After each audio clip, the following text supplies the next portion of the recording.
All right, recording has started.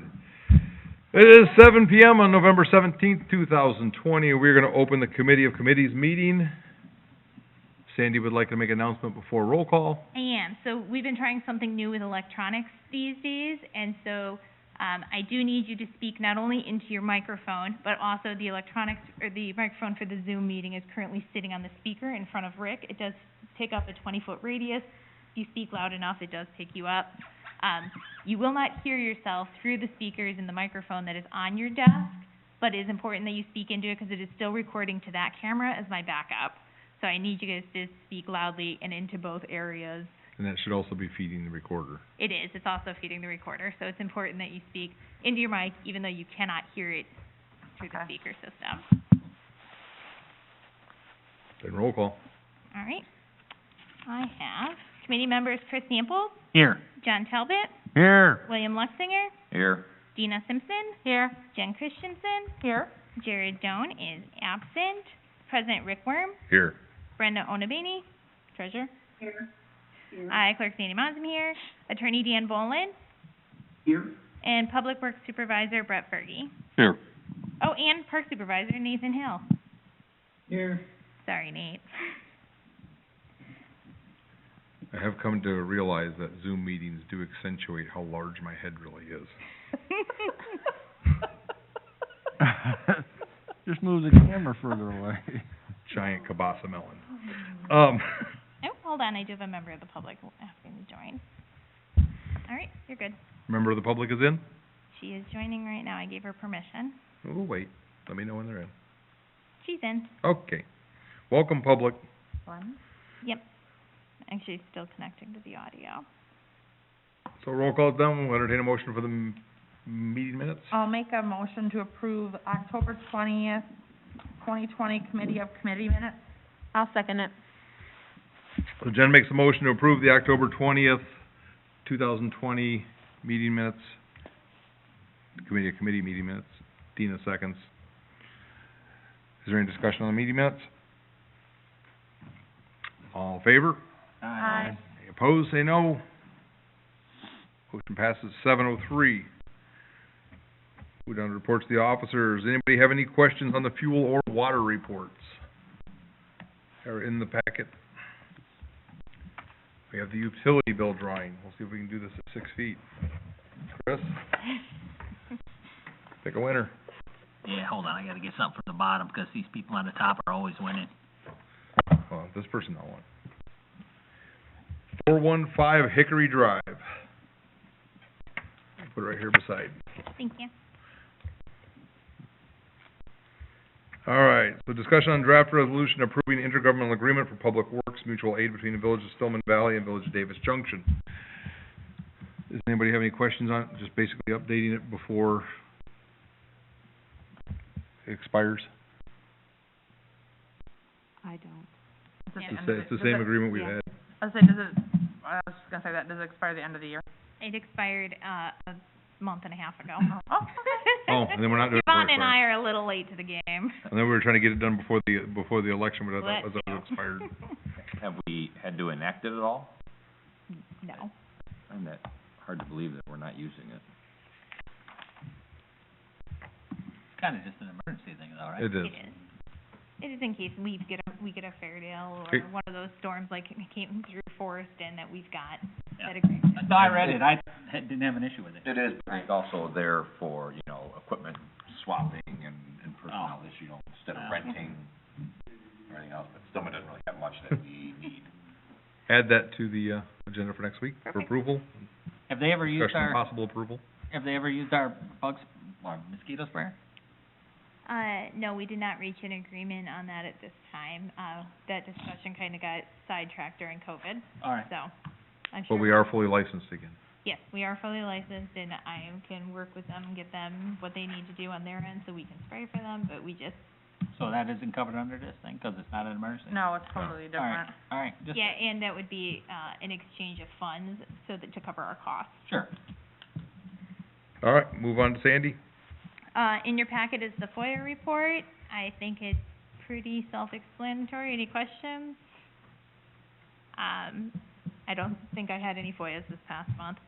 And then the other thing in there is a resolution adopting an amended social media policy. And is that largely just because of, what we're gonna post on Yeah, social media in good. Yes, general? so I did highlight, hold on, I'm The sorry. yellow, There, the it's change, everywhere. or the addition?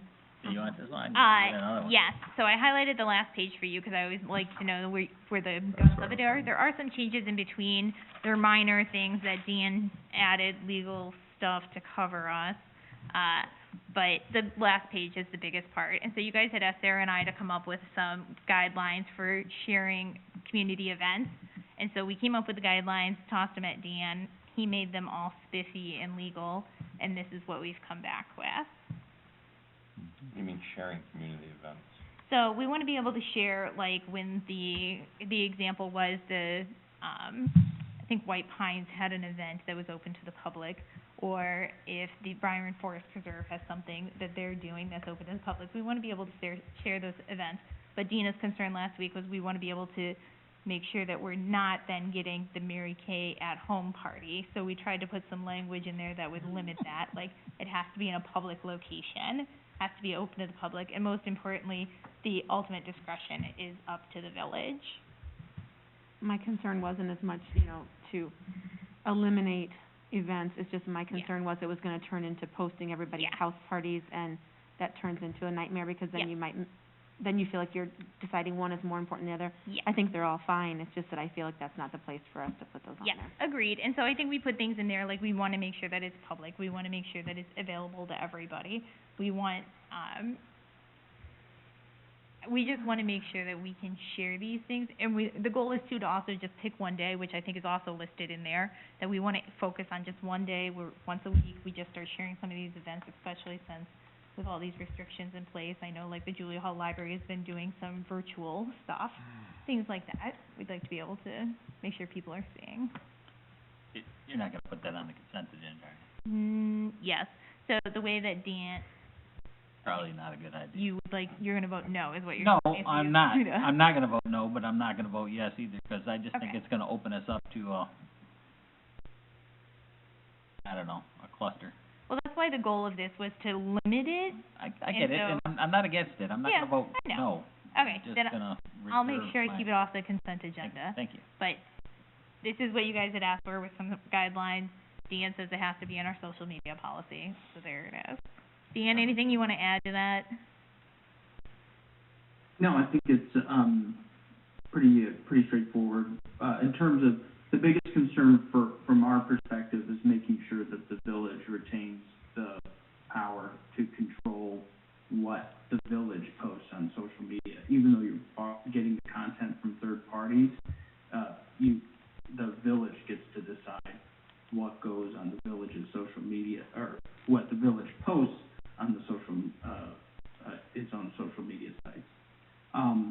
In terms of what the village authorizes, village board authorizes staff to post, or, who gets to post, that's up to the board. And so this is just a proposal for the board to discuss and, comment on.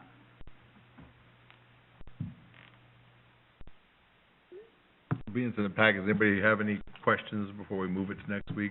Any, Any concerns, changes you wanna see? right, I just wanna see how it's gonna work.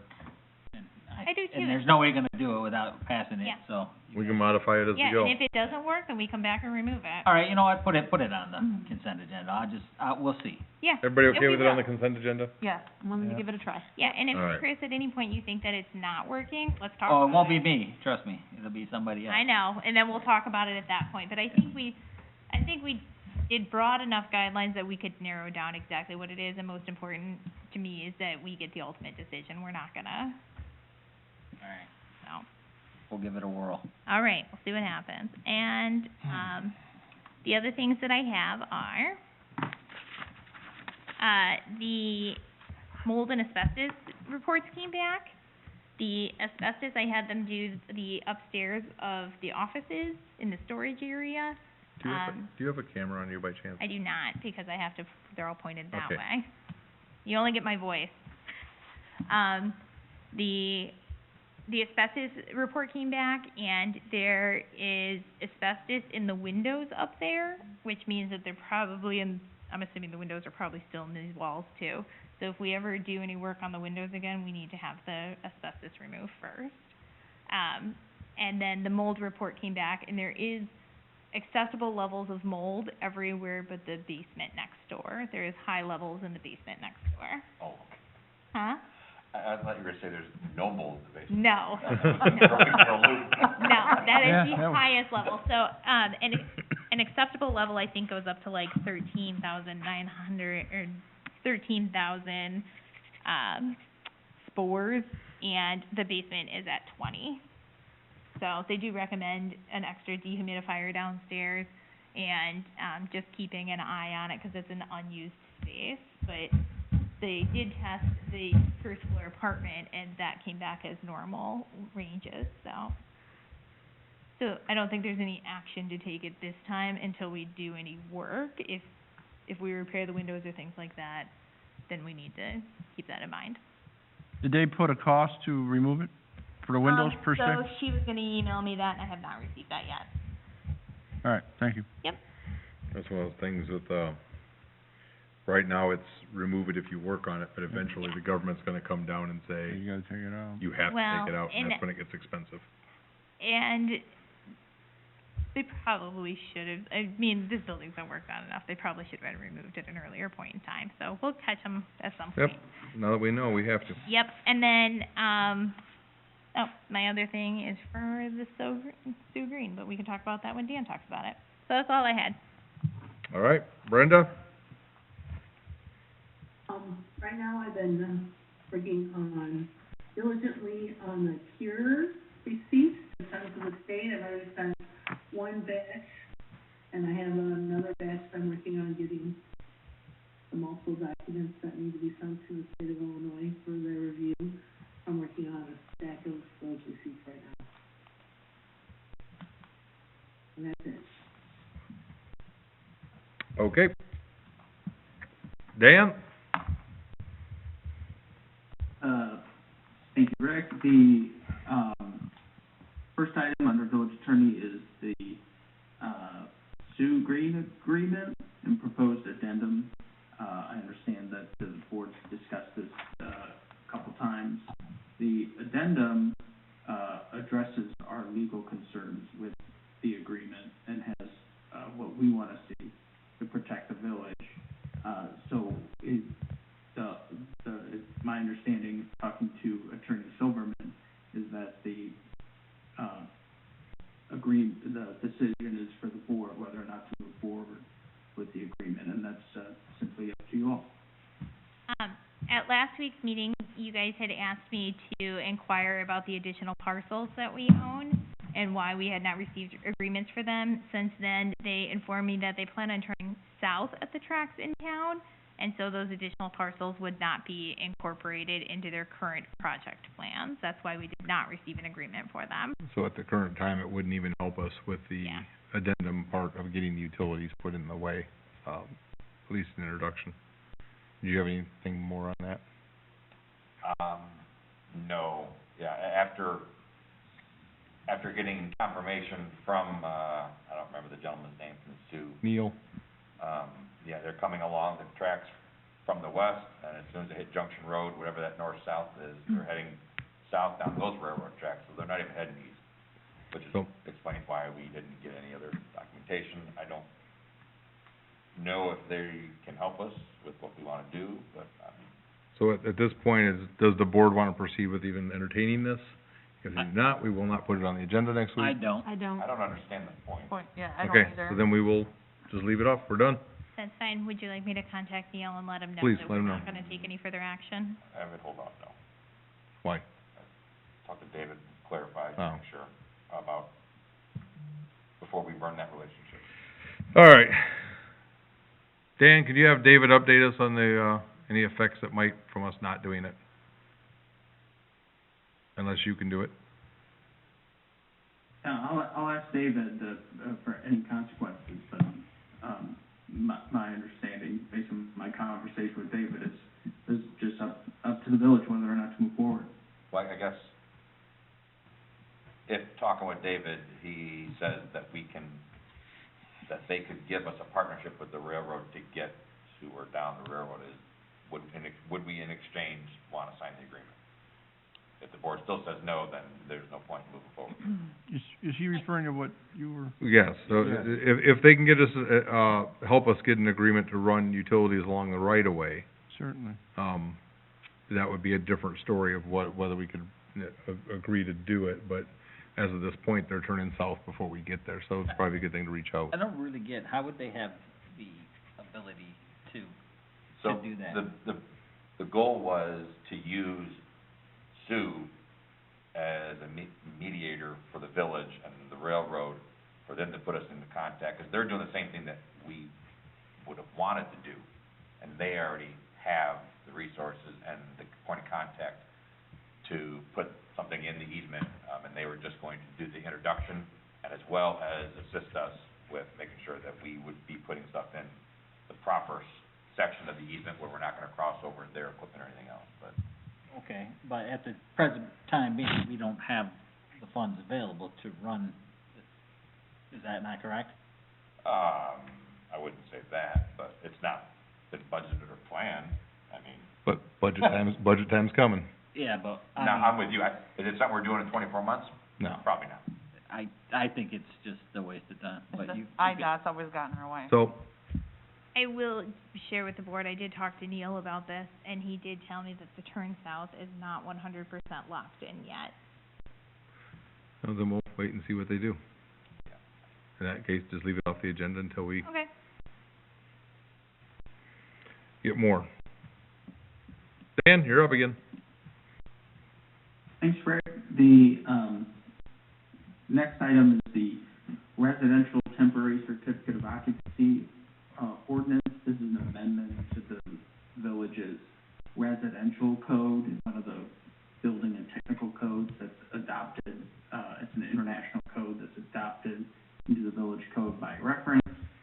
This is an amendment to that model code, to just formalize a procedure that the village has used from time to time in the past. As you may know, the building official is authorized to issue a temporary certificate of occupancy, for part of a work of a residential building, in this case, when that part can be occupied safely before the completion of the entire work. From time to time, the building official is required an escrow to be deposited to secure the completion of the entire work, by the expiration of the temporary certificate of occupancy. The board asks us to put together an ordinance that kind of, sets forth some of the things that the building official typically looks for in an escrow agreement. The building official needs to be satisfied with the description of the work, in the escrow agreement. The building official needs to be satisfied with the escrow amount, the, time for completion of the entire work, the release of funds to the buyer if the seller fails to complete the work on time, the release of the funds to the village if there's public improvements involved, if the seller doesn't complete the work on time, and, finally, release of remaining funds to the seller upon a final certificate of occupancy. So those are, common things that we look for in an escrow agreement, and this would just kind of formalize that. Obviously, it's a policy decision whether or not to, do temporary certificates of occupancy at all, but, sellers of, developers and sellers of homes, would like to know, want some reliability, some, a reasonable expectation of what the village's procedure will be. And so, this, by setting it out in the ordinance, that kind of lets everyone know what the building official's looking for. Happy to take questions.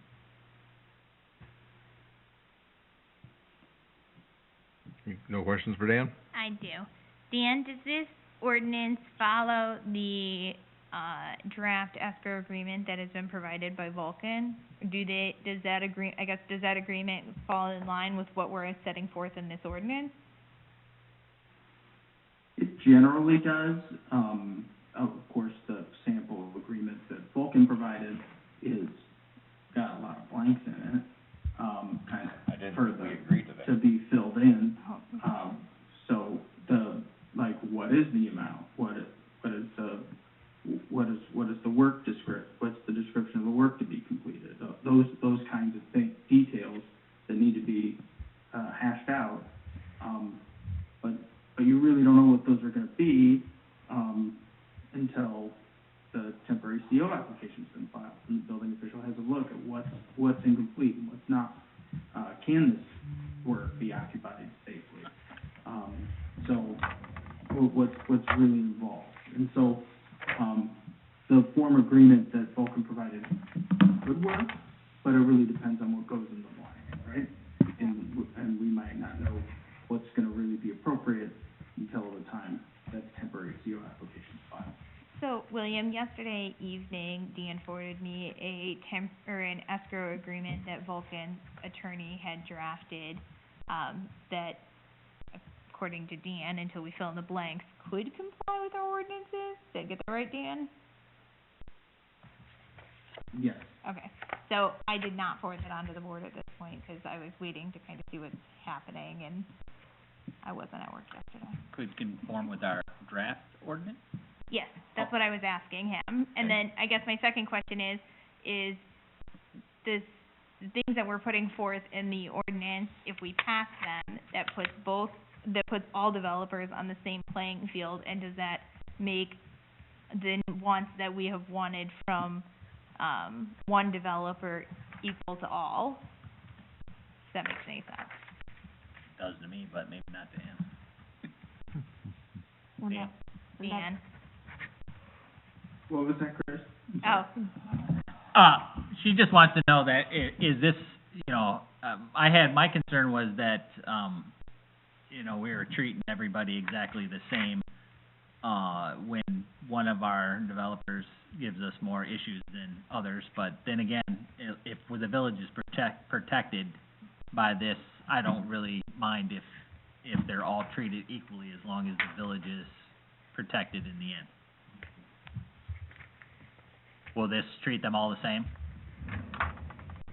Right, this kind of, just documents a practice that's been going on in the village for, a little while, when it comes to temporary COs anyway, for residential dwellings. In the past, it's been implemented as a condition, to a temporary, CO, permit.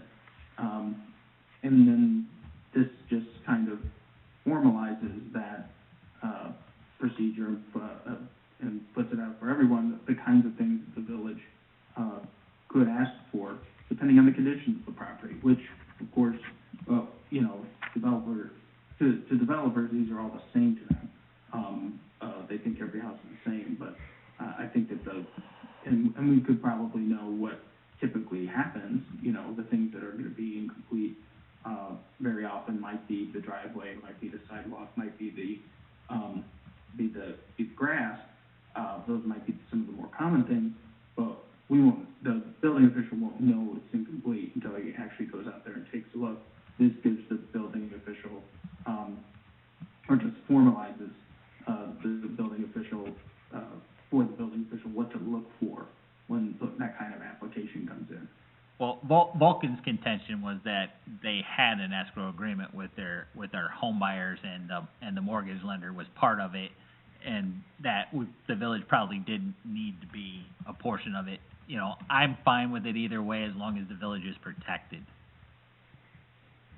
So, if we have a draft ordinance, I'm good with it as long as the village is protected. You're saying it is, so we're good.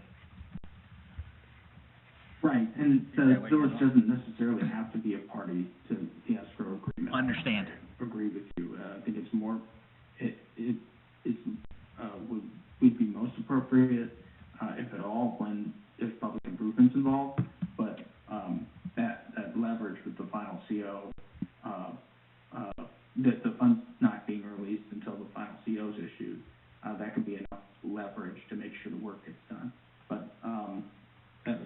really depends on what kind of work's included, how much, what's the escrow amount we're talking about. These are things that the building official should evaluate when an application comes in. Is that you then? Who's the building official? B&F. The All company. right, gotcha. Our Yeah. inspector. Yep, our building Got- inspector is the great. building official. They're the ones that have Works to for be satisfied. Yep. All right. Everybody good with it? Yeah. All right, Can I be do on the next week's consent agenda. agenda? Yep. Rick, Jared has joined, but, Okay. we'll just need a motion for him to participate remotely due to medical reasons. I'll make a motion to let Jared Doan attend remotely due to medical issues. Second. Jen makes a motion to allow Jared Doan to attend remotely due to medical. John seconds. All in favor? Aye. Aye. Any opposed, say no. Roll call. Jared?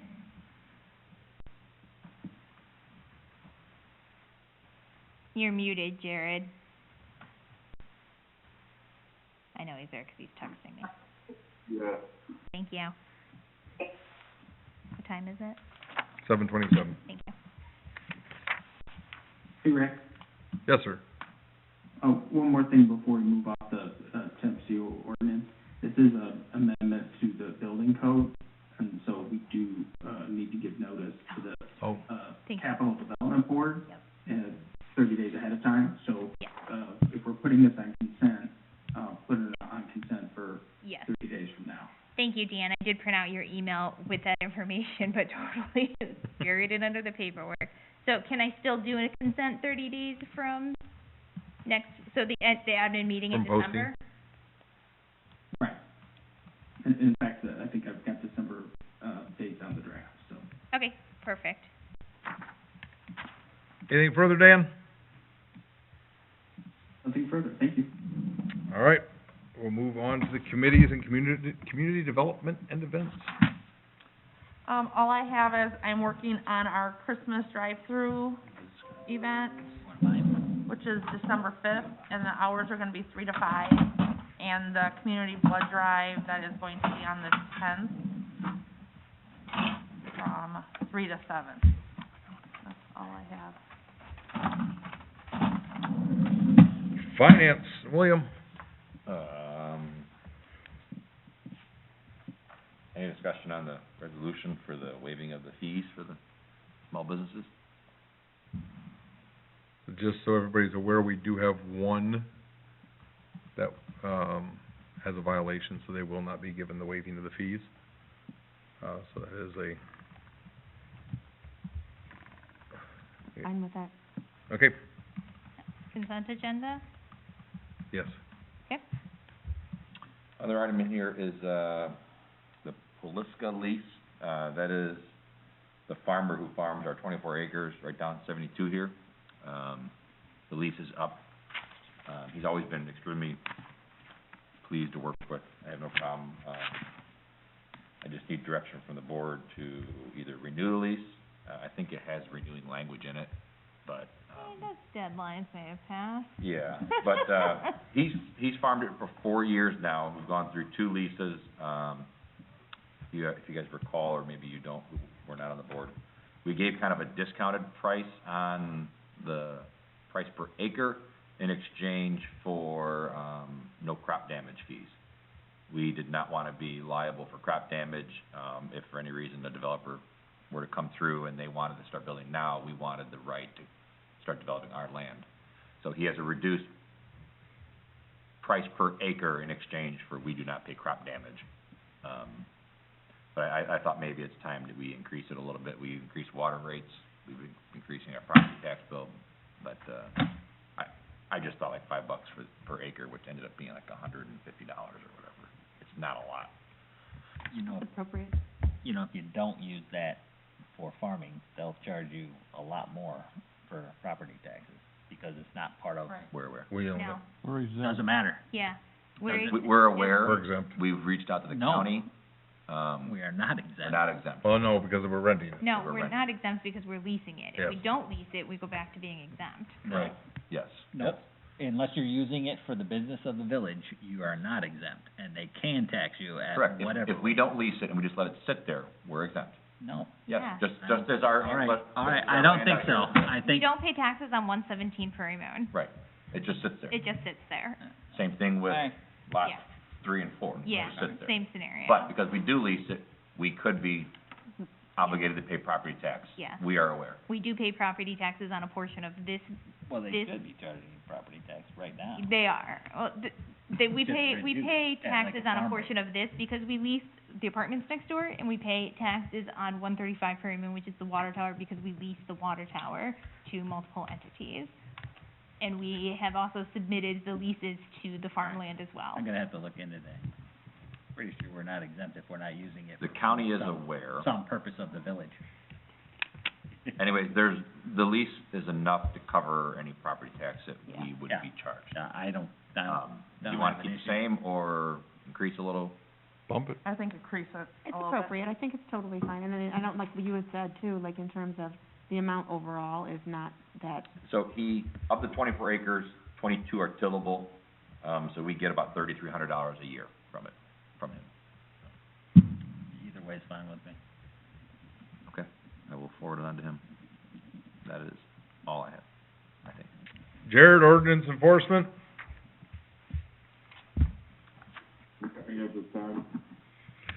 John, Parks? Nate, you got a few things tonight? Yeah, I do. Hello, everyone. I mentioned a few weeks ago that, I was looking to replace two of the older utility carts that we have. I have in front of you the 3 bids that I received for those. Bobcat of Rockford was the, best, quote. We got some really, good, trade-in, values for the 2 older carts that we're trading in. And then also in the packet there is the, replacement of the older snow blower that we have. The auger's wearing, we need to replace parts, so, that's on there just as a replacement of existing, as it ages out and those types of things, so I'd be happy to take any questions. I do. The idea behind having a schedule of replacements is that you don't do it all at the same time, and you're replacing 2 of them at the exact same time. You should probably be spacing them out. Well, he does have Sure, a budget. we actually, we have 4 different carts, you know, we can stage them at various times in the future. One of the ones that we're getting rid of, is 12 years old, and, so the other one is about 10.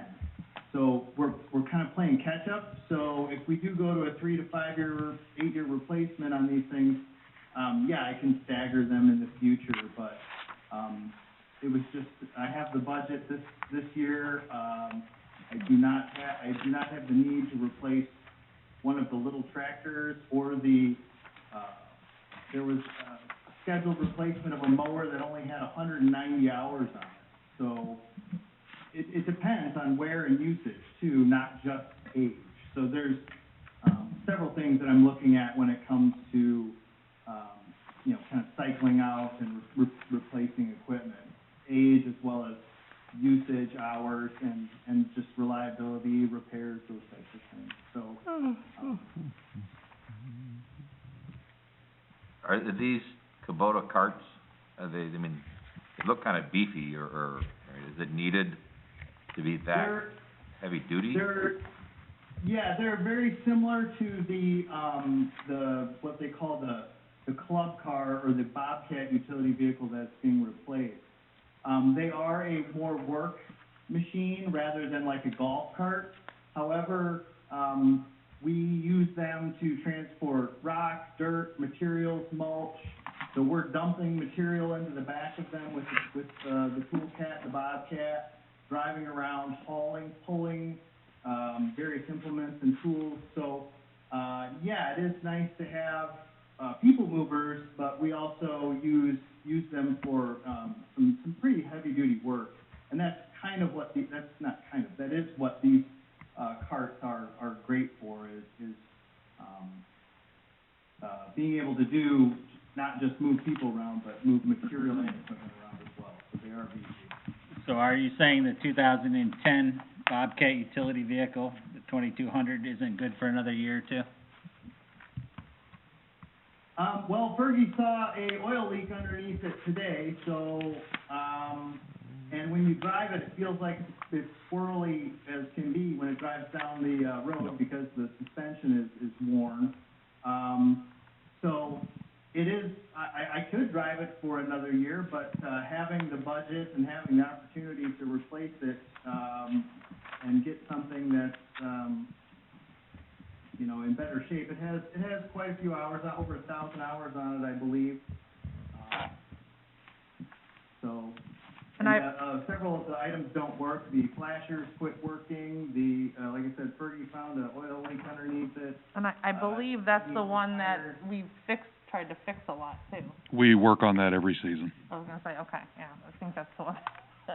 So the goal here is to get nice stuff and stagger the replacement. I agree, Chris, that I don't want to be coming, to the board every year for $100,000 and then the next year nothing. But I'm kind of trying to catch up and get everything at a nice standard and then, replace as the usage and age dictate rather than just age. We're gonna need to get on some kind of rotation. Can I add something? Go ahead. When we did the budget at the beginning of the year, these items were what we had budgeted, put in the budget at the beginning of the year. So these are the items that we talked about at the beginning of the year. Yeah, that's not what I'm going at. I'm not saying you don't have the money for it or anything else. I'm saying that the idea behind having a regular replacement schedule is you stagger everything. That's all I'm saying. We did No, it one time. Well, we should going forward. If you need them both this year because our equipment is so crappy, and apparently that's the case on the two older ones, the 2008 and the 2010, then that's fine. I'm just saying, as we plan to go forward, we should be staggering purchases. I mean, you might have $100,000 worth of equipment purchases in different areas in any given year. In fact, I wouldn't be surprised that you wouldn't. But you know, with the money that you have, we need to stagger so that you don't have $500,000 in equipment purchases one year and then 3 years worth of nothing. And that's Totally agree. better for Totally agree with you, your, Chris, and that's what all I'm saying. working toward. However, I'm at a backlog of getting rid of the antique. Yeah, and we seem to have a lot of those. As opposed to replacing a vehicle or a mower that's 3 years old with a little bit of miles, I'm looking at using this money in my budget to catch up, replace the older equipment, and as you're absolutely right, I'm working on a equipment replacement schedule as we move forward, staggering and making it so that way, you know, these things aren't coming up all at once. Just for parks? Yeah, totally agree. You're working on one for parks, are you working on one for, Yes. all right, we're good. Yeah, I do know that they've been working on that. The other thing I'd like to say in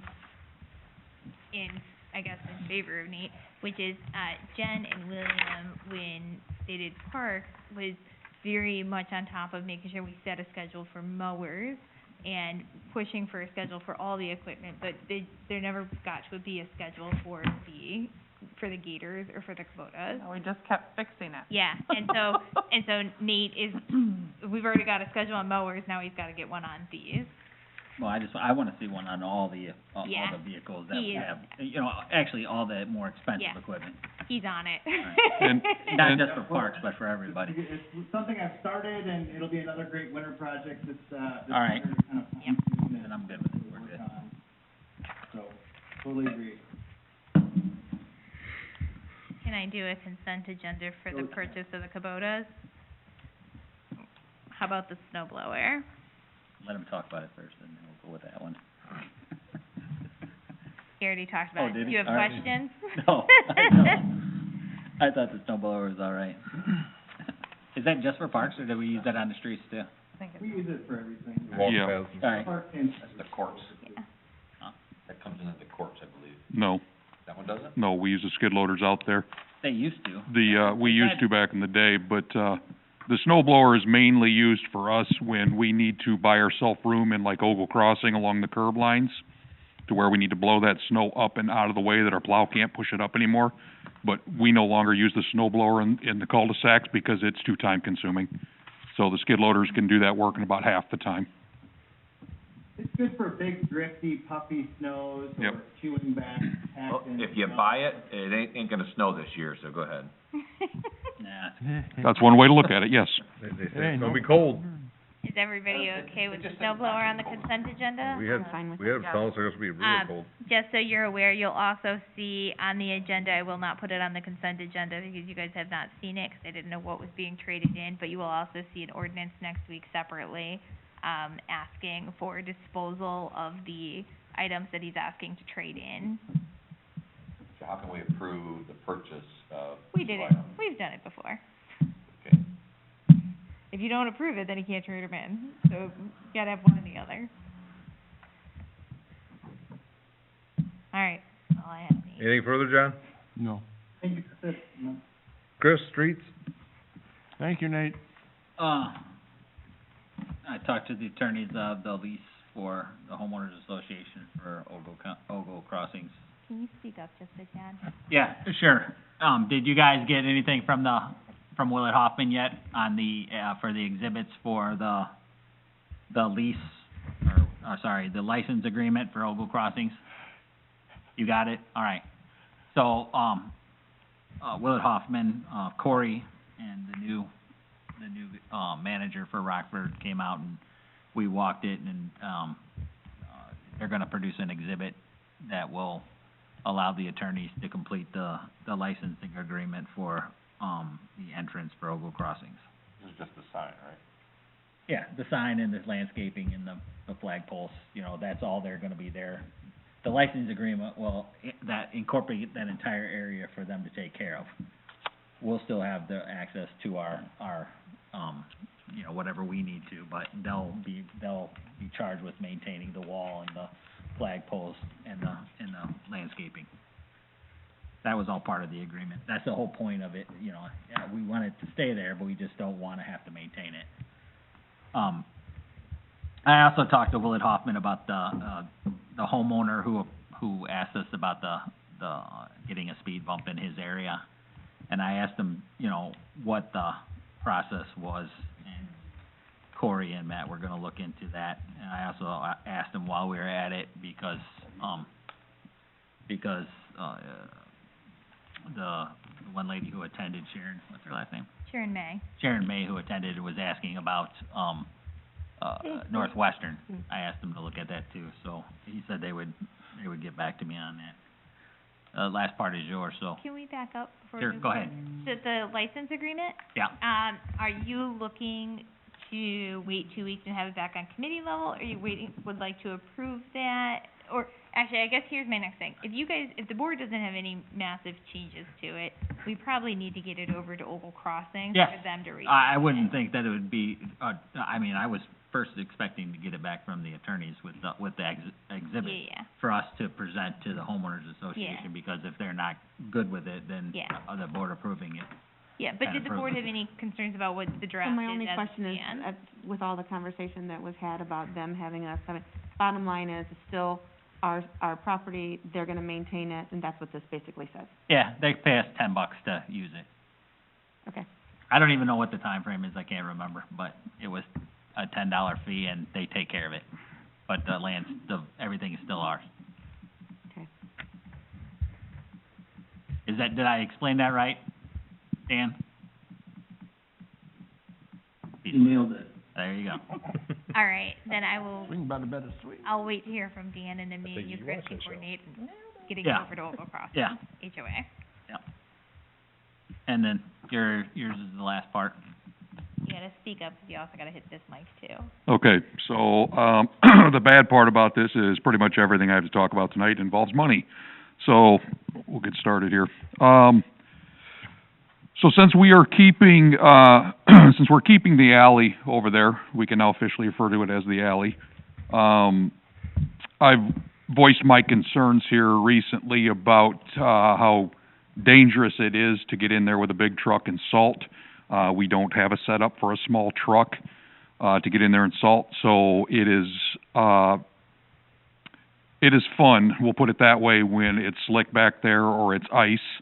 because you're right by the house, there's vehicles parked there, it's not a good thing for a big truck. So, we've talked about that. So I started looking at, the small little, you see them, the private guys use them, they put them in the receiver hitch in their pickup trucks, they're little plastic V-box deals that goes in the back end of a pickup. We found a couple of them that are fairly good size that we were told will handle our rock salt. The other day, we were having our supervisor meeting, Rick joined us, and he had asked about getting a V-box insert that goes into our 550 dump truck, our smaller dump truck, which is what we will now be plowing the original side of town with, since the 250, the old 250 will be leaving next year.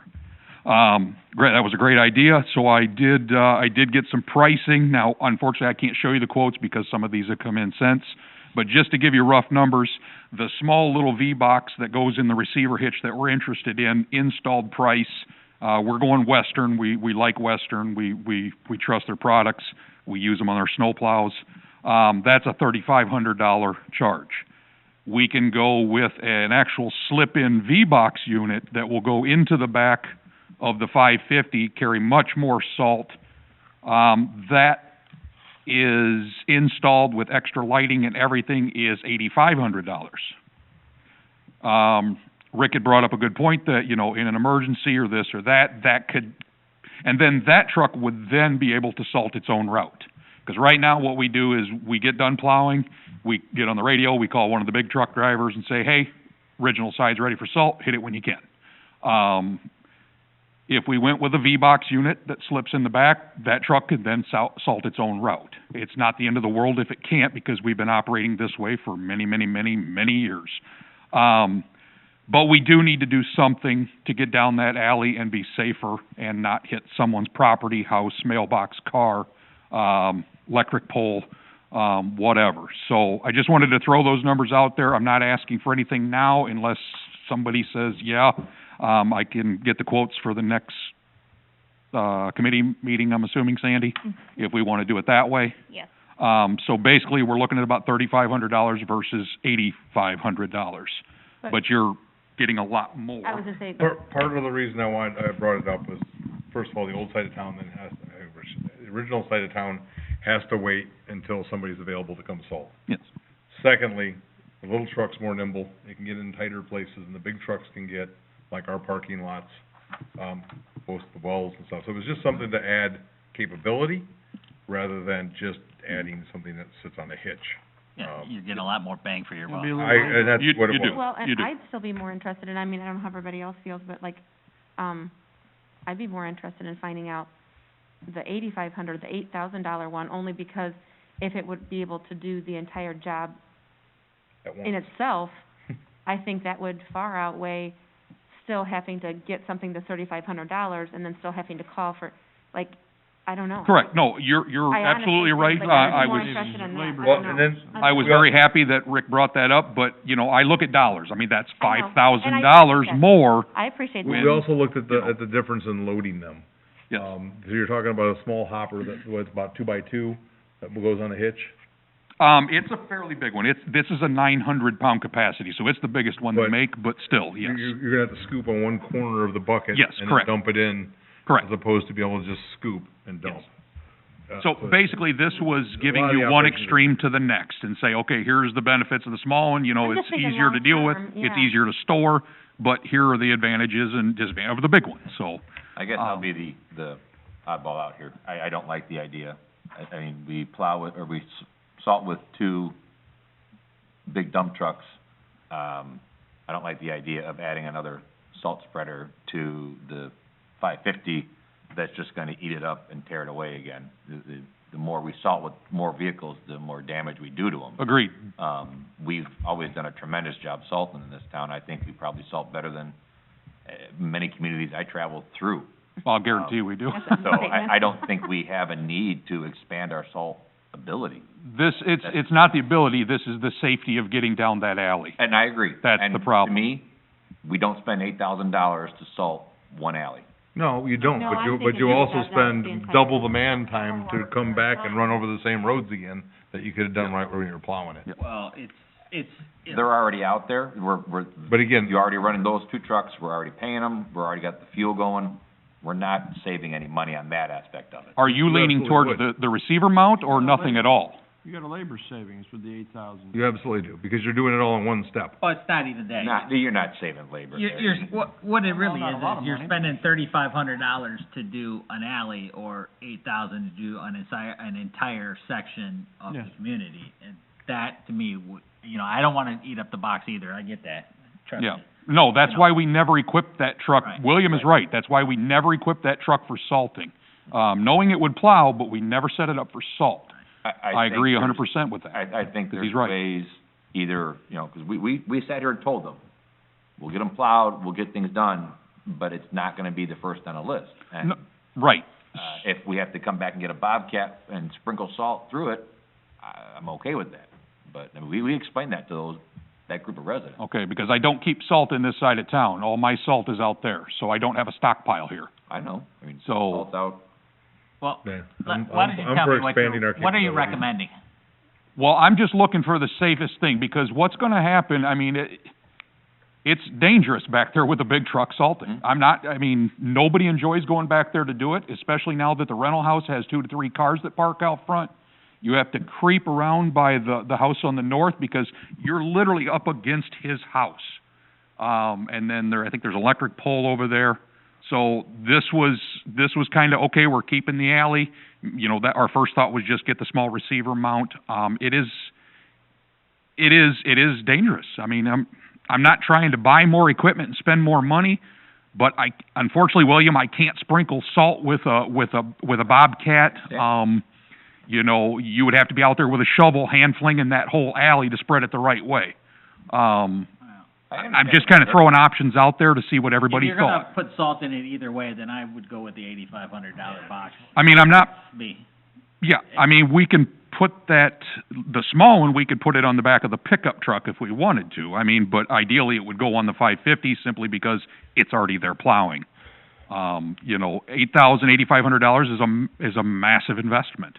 Well, and you're gonna shave years of life expectancy off that truck or the box on it, or the dump. Well, yes and no, because if we finally do get on a rotation like we should be doing, these vehicles should be leaving before that is starting. I love the rotation I shouldn't have a 15-year-old Well, truck.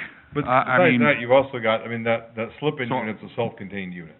It is. You shouldn't have that much salt, extra salt getting on the Yeah. body. You're already gonna have, when you're plowing, Yes. splashing the salt. You're not These dumping are the salt in the gutter truck, you're dumping it into a hopper that's Right. in the It's not truck, going so in the yes, truck. correct. No, but Yes. you do get splash up, the salt Yep. goes up underneath the frame, it comes underneath Sandy. the box. Your connection died. Oh, If you can get us the quotes and Yeah. to me, go with the box and.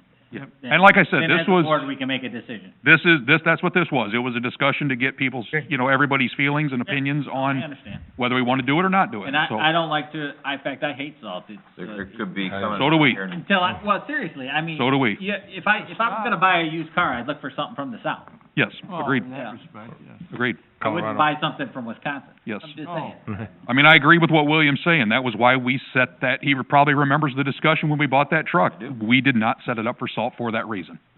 So, yes. And how old is it already? It is a 17. Or- It is a All right. 17. So, yes, I'll get numbers and we can continue the discussion. Anything further, streets? We had, box on that truck, hey, has vinyl coating, right? what, Jared? I can't hear you. Is the truck rhino lined? I put the box on that truck that you wanna put the salt spreader's got a rhino coating on it, right? No, it's a dump body. Okay. That's it. All right. Last thing is, there were a couple, a resident and, a representative from Hawk Homes that called about parking issues on Rolling. Rolling Meadows Drive. Drive. Yes, correct. I believe we got it straightened out, but, if anybody hears anything else, let us know. That's it. We do need to reset that clock. yes. I looked up there, I'm like, 9 o'clock. Yeah, we Yeah. keep forgetting about that clock. On utilities, And I think that's where Brett wants to share about the more money piece, I'm guessing. Unfortunately, yes, Dina. Unless you want to break the bad news to everybody. No, I have a Okay. feeling. You should have quotes on this, I do believe. They're at the end, I think. This is the meter at well two, so we take, each well has a meter, so we know how many gallons flows through it. We're fairly confident this is still the original, meter to this, so it failed, just a while back. We tried to do what we could do to see if we could fix it. Basically, it needs to be rebuilt. So this is pretty much a complete rebuild kit.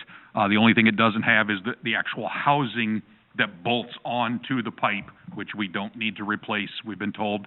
So this is a new register, the thing you read, new turbine, new everything.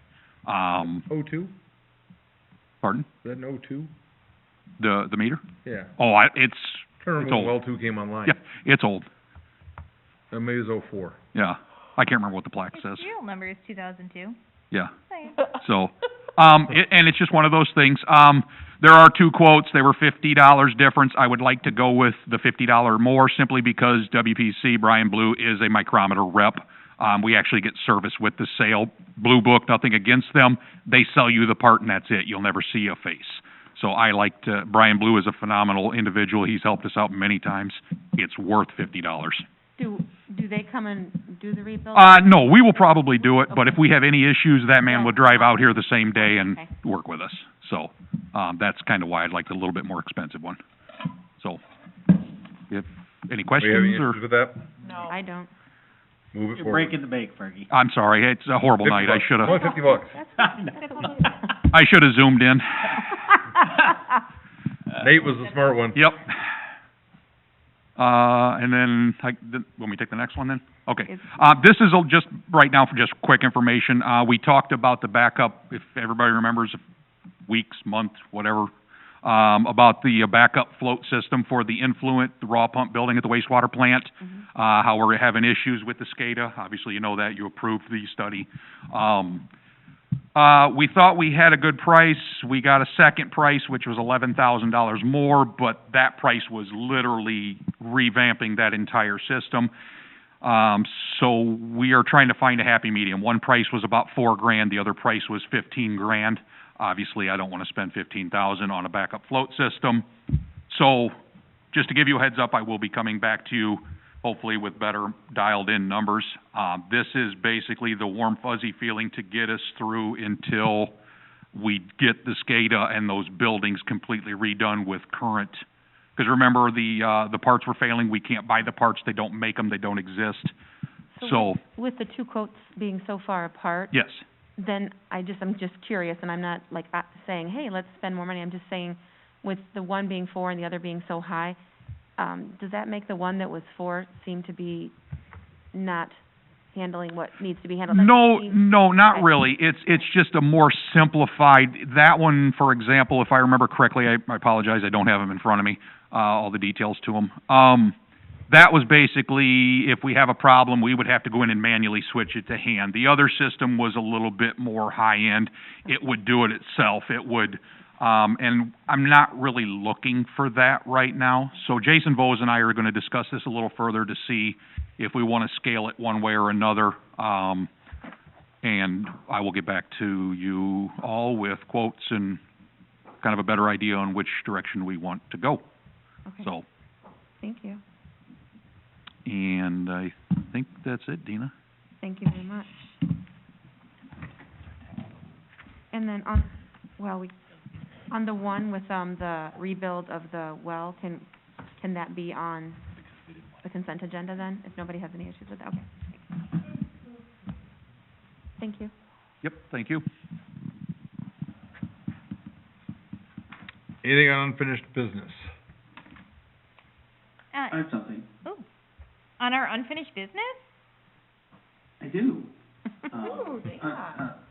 Under Rolling Meadows Water, the board asked me to send a letter to, the attorney for, Rolling Meadows, and, I've asked them again, for comments on the most recent draft of the water service agreement, them if they're interested in pursuing a water service agreement with Village at this time. We sent that letter, on September 23rd. We said, if we don't hear from you in 30 days, we'll accept that as your position, that you're not interested in working on, water service agreement at this time. That 30 days has lapsed. I know this has been an item that's been parked under unfinished business for a long time. And I think the village was looking for some kind of, response from, Rolling Meadows, and, I think their non-response, is what, you might be looking for.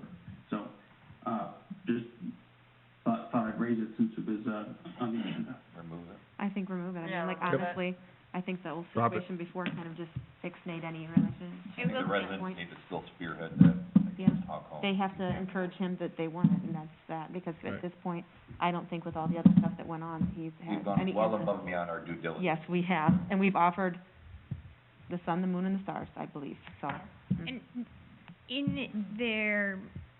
in response to Dan's pushing towards their lawyer, Fergie did receive a phone call, and they said they'd be willing to share their I&I report. It's from a third party, and it's not us looking at it like we wanted to, but we have been able to get out there and install a meter, which was one of the other issues out there. So it doesn't solve the overarching water issue, but some of the littler issues in that agreement, we've kind of moved forward They're still on. paying us for the sewer that comes into the plant, Yes, right? They're Right. still, yes. But that comes off of a number on their, A percentage. We have a, yeah. right, based off of of water. their water. Yeah, but we have a MXU on it, we automatically read that. Yeah, We're reading it. we're not, Well, And but it doesn't account for the I&I. It does And that's not. what I said, we almost Yeah. need to meter what, because that system is early 70s. Yes, and and Fergie and I have talked about that a few times, and it may be possible to have that done without an agreement, because that Let's just put it on our it's pipe on our side. put on our side of the Right. land. And then the other meter that that we were able to work with them on getting installed is the one on Foxglove, so we actually do no manual reads with them anymore. Everything is done through an MXU read, or an automatic read. yeah, Foxglove has city water with city meters, Yes, correct? and we Built use- from us now, Yeah, and up right? in, Or is it built from Hawk? no, it's billed from us to Hawk. Yeah, we Yeah. don't sell it to the residents, we bill it to Hawk. But before, we used to have to, every month, we would have to ask them what their usage was, and we would rely upon that, and it was, We don't have to- I finally talked to Dave Hawk, and we were both in agreement that it would be simpler for both parties if we just got in there and put an MXU in it, so we did. Nobody should be calling you at this time. It's not a call. No. It's just making noise. Perfect. So anyway, everybody in agreement, I'll just remove it? Yeah. I'm just gonna call it clerk from Rick? now on. Just remove it? Yes.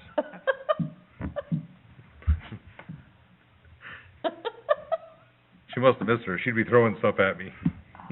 We're in a public meeting that's being recorded. Yeah, wait till we're not recording. Wait till we adjourn. I'm out. Okay. All right. We have we have public online. Public have comment?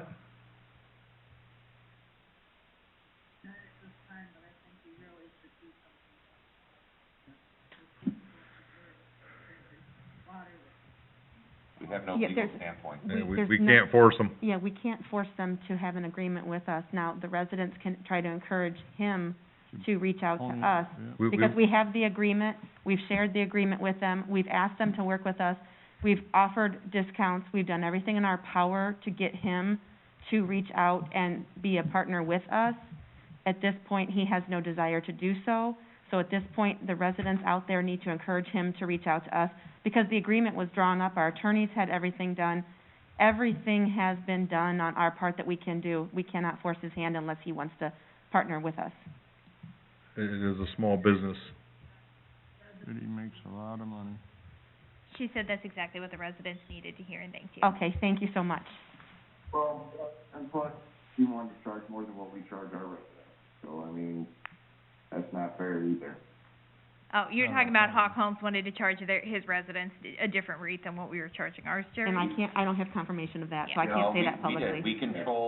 we discussed and controlled the rate, and we agreed upon a surcharge acceptable to the village for him to maintain his infrastructure. That's correct. I recall that. Because we did not have conversations about whether or not. Because it's not our infrastructure and he has to maintain it. All right. That was all And- ironed out. Everything And was ours would all all laid stay in- out.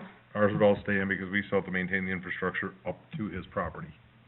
And we literally have every bit of the paperwork ready. I think you give him a discount, because it was only going 50 feet. I do hope their On residents sewer, reach out water's going a long to way. him and encourage him. I do. All right, I think we did knock some of it off, though. Anything further? I have one other question. Can you, Glenda, can you speak louder or closer to your microphone? Almost sitting on top of it now. Don't sit on it. Okay, I have one more question, if I'm allowed. Yeah. Sure. Go ahead, Glenda. Are we making sure that he's not putting out eviction notices, being that you're not supposed to do the eviction notice? That- I've read where some people have been threatened by him. That would be the sheriff. Yeah, Glenda, we've actually had a few call Village Hall too, and I told them unfortunately that that's a private matter and that is private property, and so we as a village have no Legal recourse recourse. as to what he's doing or nor way to assist them. I did speak with a resident and I shared that with them, but it's unfortunate that it's private property and we just don't have the ability to step in. Okay, thank you. Anything further? All right. Entertain a motion for closed session. I'll make a motion to move into closed session 2C1, the appointment, employment, compensation, discipline, performance, or dismissal of specific employees, specific individuals who serve as independent contractors in a park, recreational, or educational setting, or specific volunteers of the public body or legal counsel for the public body, including hearing testimony on a complaint lodged against an employee, a specific individual who serves as an independent contractor in a park, recreational, or educational setting, or a volunteer of the public body, or against legal counsel for the public body to determine its validity. Second? Dina makes a motion to go into closed session, under section 2C1. It's actually 2C1, I have two ones on Oh. it for some reason. There was a subsection. Then I'll clarify that. In closed session under section 2C1. Yep. Jen seconds. Do roll call? Yep, Jen, Yes. Jared, Yes. John. Yes. Dina, Yes? Chris, Yes. William. Yes. The time? It is 8:09. Entertain a motion. I'll make a motion to, You're sorry, on. move back into regular session from closed session. Second. Sorry. Dina makes a motion to reconvene open session. Jen seconds. All in favor? Aye. Any opposed, say no. We are back in open session at 8:31 on November 17th, 2020. Closed session, we have direction to go forward with next week, put it on the agenda. I don't have to specify till then. Motion adjourned. I'll second. William makes a motion to adjourn, John seconds. All in favor? Aye. Opposed, say no. Adjourned at 8:32.